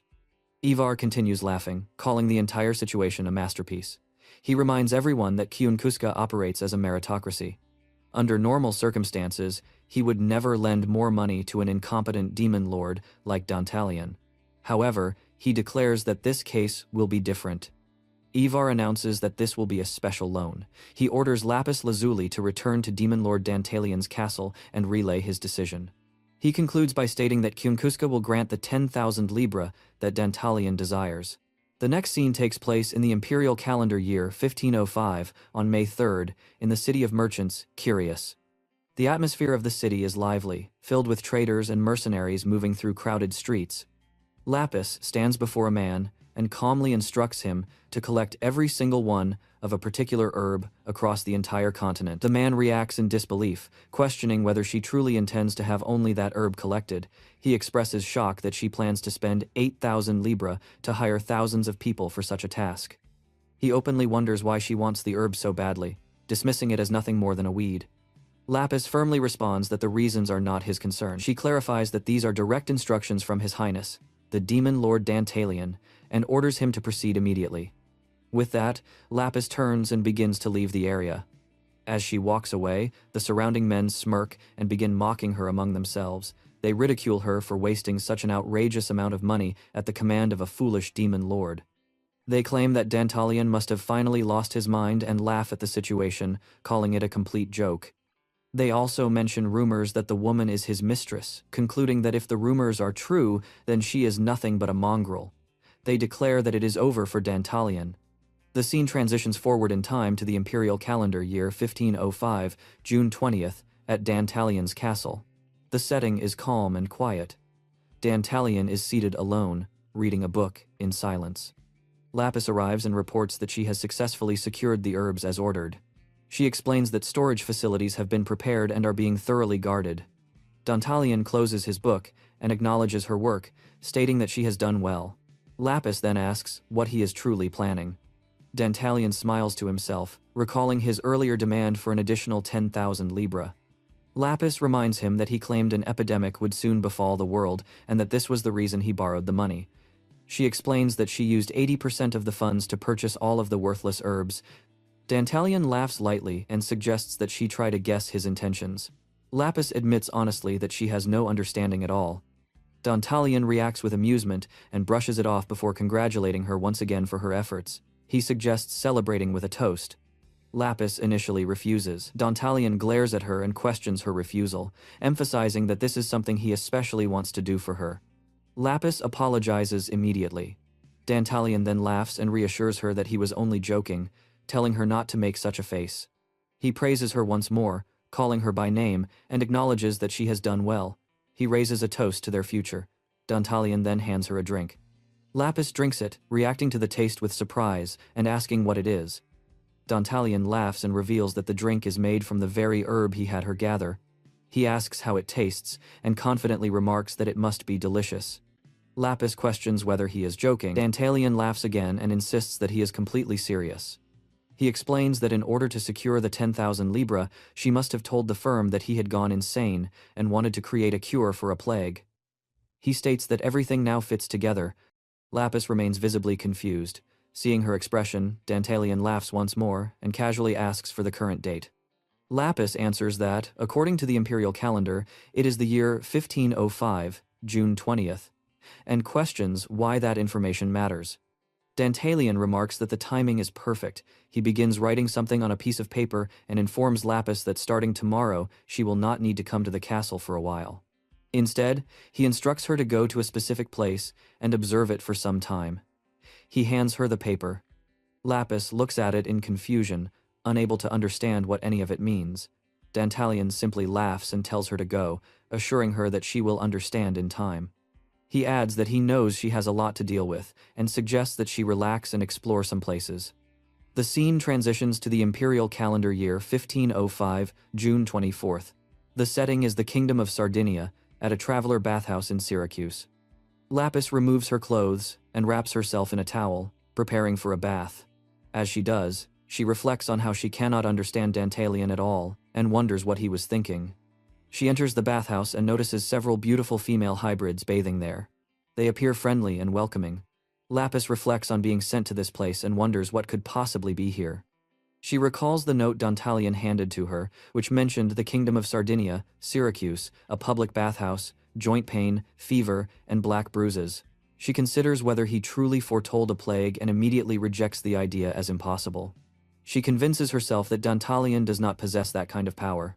Despite this, she feels a growing sense of uneasiness. Lost in these thoughts, she relaxes into the hot bath. Suddenly, a female hybrid screams. Lapis rushes toward the sound and asks what happened. She sees a hybrid child lying on the ground in terrible condition. Another woman explains that the child suddenly collapsed. Lapis kneels beside the child and asks if she is okay, urging her to stay conscious. The child weakly responds that it hurts. Lapis asks where the pain is, and demands that the child tell her. The child groans and says that her entire body hurts. Lapis places her hand on the child's forehead and realizes that she is burning with fever. She immediately decides to take her to a clinic. At that moment, Lapis notices black bruises forming on the child's neck. The child cries out for help. Lapis is frozen in shock, recognizing the black bruises and thinking that it is impossible. Then, one by one, the other women in the bathhouse begin collapsing as well. Lapis watches in horror, unable to comprehend what is happening around her. The scene shifts to the clinic, where all of the women are brought for treatment. One by one, they are declared dead. Doctors urgently instruct anyone still alive to go to bed and get rest. They note that this is the 30th patient and despair over why such a tragedy is occurring. Lapis sits on a bench, trembling, unable to accept reality. She thinks that it is impossible and insists that there is no way he could have been right. A man approaches her and asks if she is feeling okay. He tells her that everyone else in the bathhouse has died except her. He urges her to leave quickly and says it would be better for her to leave the town. As he speaks, black bruises begin appearing on his body as well.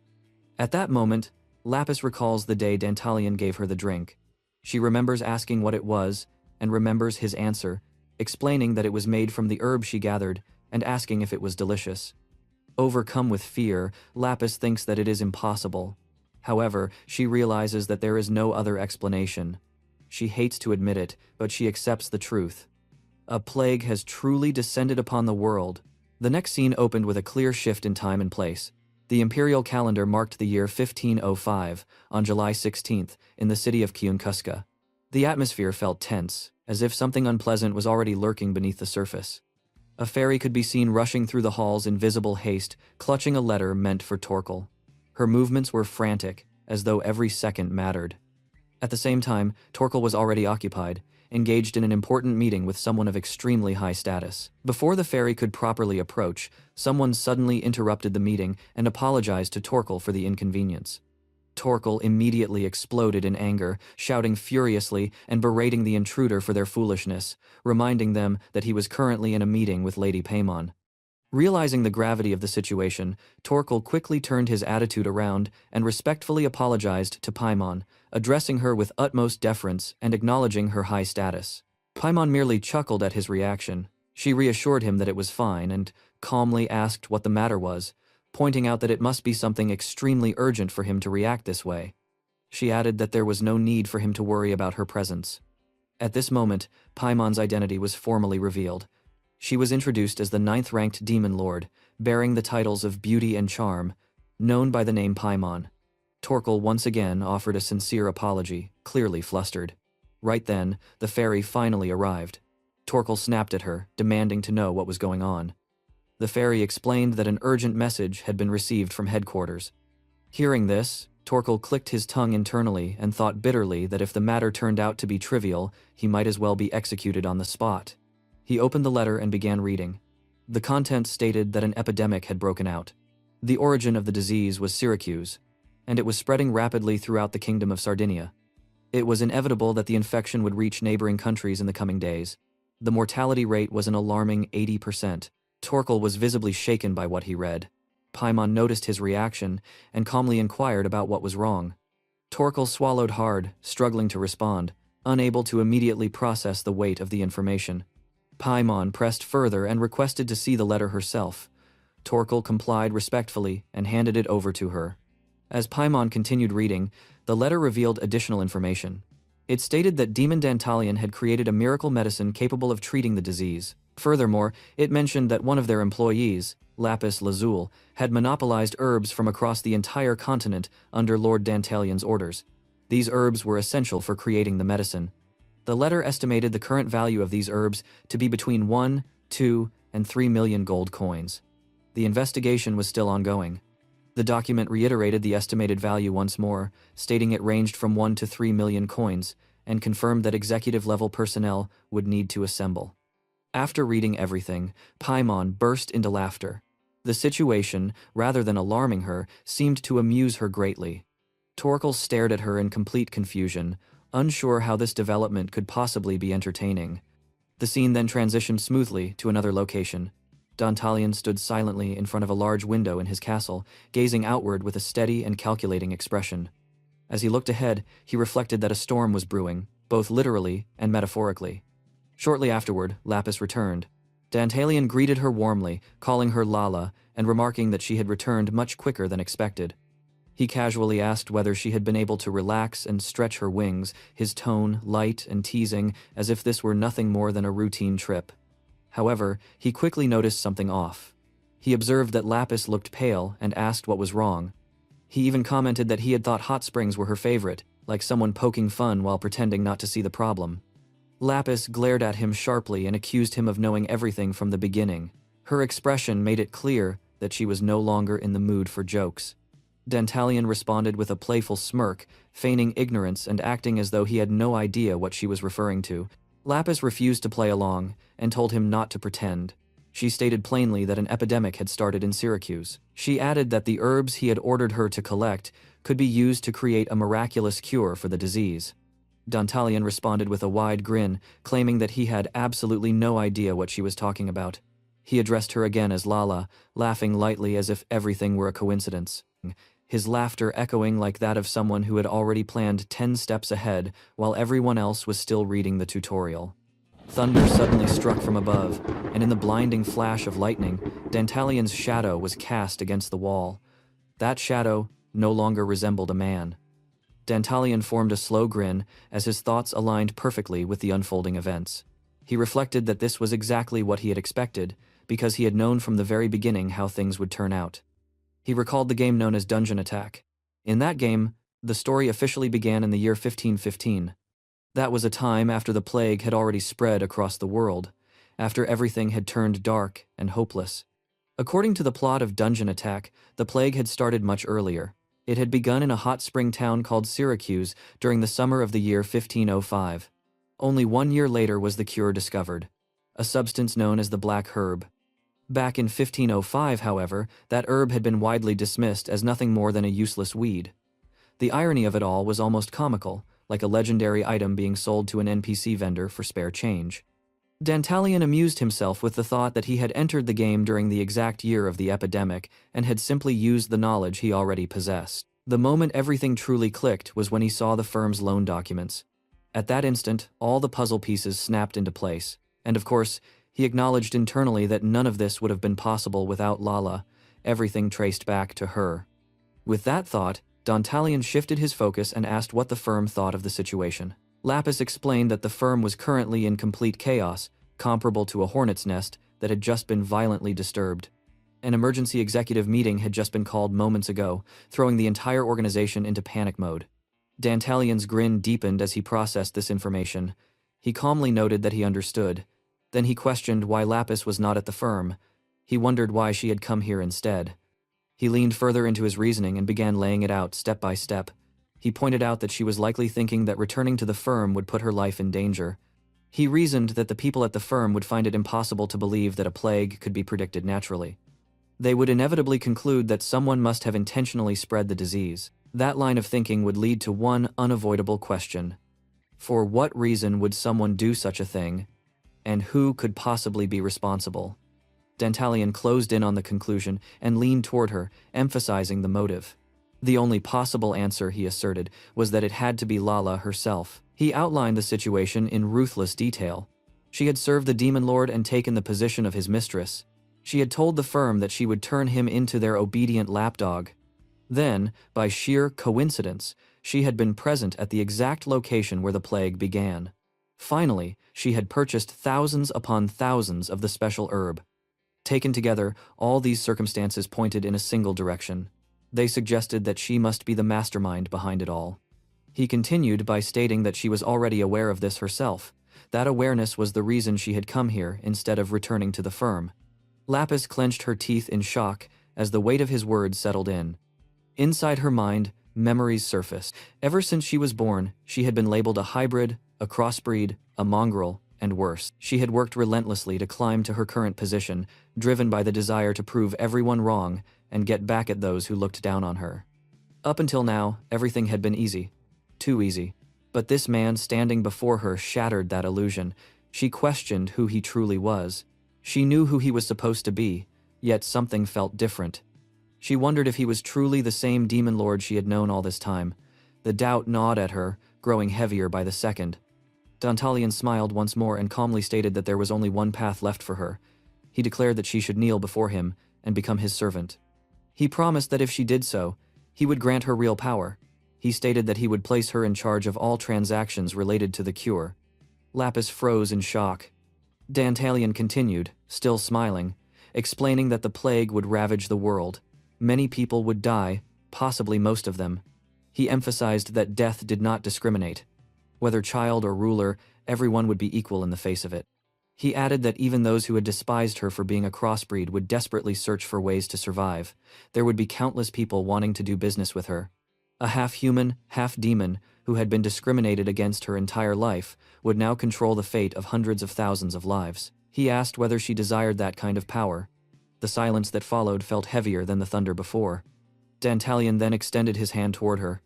Lapis stared at it, knowing full well that she should not touch it. She knew it clearly, yet her heart was pounding uncontrollably. Against her better judgment, she smiled. She knelt before him and acknowledged that the life of Lapis Lazuli now belonged to His Highness, the Demon Lord Dantalian. She bowed deeply and kissed his hand, sealing her decision. Dantalian responded with a satisfied smirk. Since she had given everything to him, he declared that he would do the same in return. He promised to grant her the greatest view imaginable, as if pulling her out of the crowd and placing her directly above the board, where all pieces could finally be seen. A full week had passed since the day Lapis dedicated her life to Dantalian. Since then, time had slipped by quietly. One day, Lapis was seen approaching with a meal prepared for him, moving with the diligence of a servant rather than a strategist who once manipulated half the continent. She stopped in front of his door, announced that she had brought his meal, and politely asked to be excused.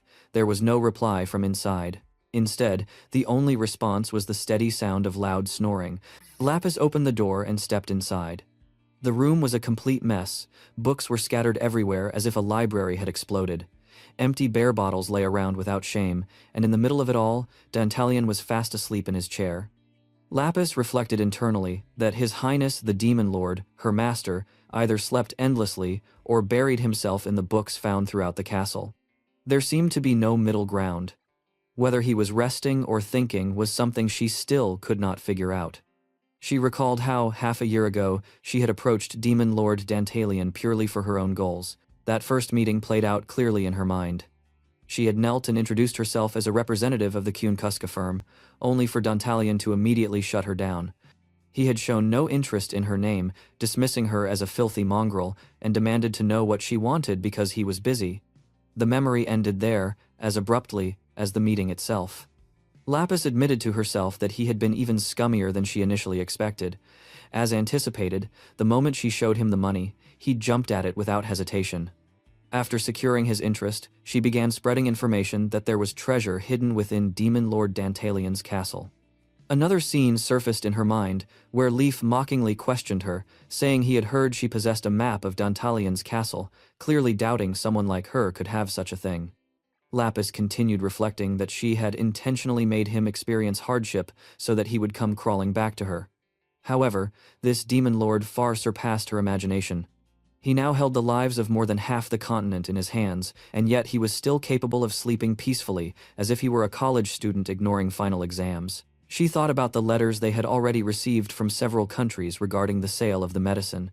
As expected, the firm had been staying eerily quiet. The situation was unbelievable, almost comedic in how calm the silence was amid disaster. The scene then transitioned smoothly to the headquarters of the Kyun Kuska firm, stopping in front of Ivar's room. Torkel knocked and asked if Ivar was inside. Ivar told him to enter. Torkel stepped in and called out to him, only to find Ivar sitting in his chair, hidden in the darkness.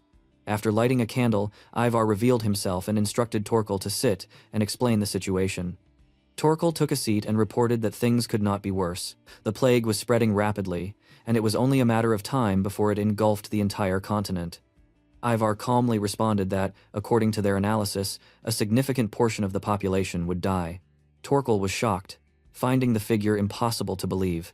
Ivar coldly asked whether he had ever told a joke in his life. Torkel admitted that he had not. Ivar continued, stating that starting that very day, all lords had suspended all trade with the firm. Torkel slammed his hand on the table in disbelief, cursing and blaming the situation on that mongrel. He demanded to know what had happened to her. Ivar explained that he had still been unable to contact her and that this aligned with his expectations. He concluded that she had planned to betray the firm. Torkel added that reports confirmed Lapis had been at the location where the plague began and that she had been buying up and monopolizing the herb that could be used as a cure for weeks. Ivar laughed at the idea of predicting a plague, noting that not even gods could do such a thing. He stated plainly that the plague was no coincidence and that it had definitely been created. Torkel cautiously suggested that someone must have intentionally caused it. This brought them to the present question of who the mastermind behind everything truly was. Ivar speculated that it was likely the young girl named Lapis, but immediately dismissed the idea that a girl like her could wield such power. Torkel was stunned by the implications. The conversation then turned to Dantalian. Ivar denied that Dantalian was responsible, reasoning that if he had been capable of orchestrating something like this, he would not be stuck in his current position. He dismissed both Dantalian and Lapis as small fry, mere pawns on the board. This led to the terrifying question of whether it was truly possible for someone to intentionally create and spread a deadly infectious disease. Ivar admitted that he could think of only one person capable of such a feat. Torkel gulped as the realization set in. Ivar named the most brilliant necromancer on the continent, the immortal monarch, the god of black magic and diseases, the 8th-ranking demon lord, Barbatos. Torkel reflected that it was true Barbatos would be capable of such a thing. Barbatos had always despised humans, had started countless wars, and had destroyed numerous countries. If the plague continued to spread, the damage to humans would far outweigh any losses suffered by demons. If things truly went wrong, humanity itself could face extinction. Torkel concluded that this was simply the nature of a demon lord. However, he questioned what Ivar planned to do if Barbatos was truly behind it all. The firm had long maintained good relationships with many demon lords, and their growth was thanks to that backing. Taking on a demon lord would require serious preparation and undeniable evidence. Ivar dismissed the concern, stating that they already had solid evidence. Lapis and Dantalian would tell them everything, themselves. He reassured Torkel that there was no need to worry, as he had already taken action. With a chilling laugh, he vowed to make them regret ever standing up to him. At that moment, a green-haired woman entered and handed Ivar a letter. Ivar noted her arrival, read the letter, and burst into laughter. He instructed Torkel to go to Her Highness Paimon and inform her of everything they knew. He declared that the only one who stood a chance against Barbatos was Her Highness Paimon. Torkel acknowledged the order and thought to himself that Paimon and Barbatos were already on bad terms, meaning she would spare no effort in cooperating. As Ivar laughed, he suddenly disappeared. Torkel searched for him, only to witness Ivar biting the woman's neck and drinking her blood. Ivar mocked those brats for daring to stand against him and eagerly anticipated what would come next. He declared that he would deal with them one by one, starting with Lapis Lazuli, whom he intended to add to his living doll collection, as if collecting trophies were a hobby. The scene then shifted back to Lapis, repeatedly trying to wake Dantalion, stressing that the matter was urgent. Dantalion finally woke up and asked what was going on. Lapis informed him that they had just received a summons. Dantalion reacted with confusion and irritation. Lapis explained that a meeting had been called with unprecedented suddenness, and that all were gathering. The meeting was one that involved the demon lords who ruled this world. A Walpurgis night was about to be held. That's the end of this video, but not the end of the manhwa. The first season has already been completed, so you can continue reading it to support the series. The name of the manhwa is Dungeon Defense. Thank you for watching till the end, and don't forget to leave your opinion before you go.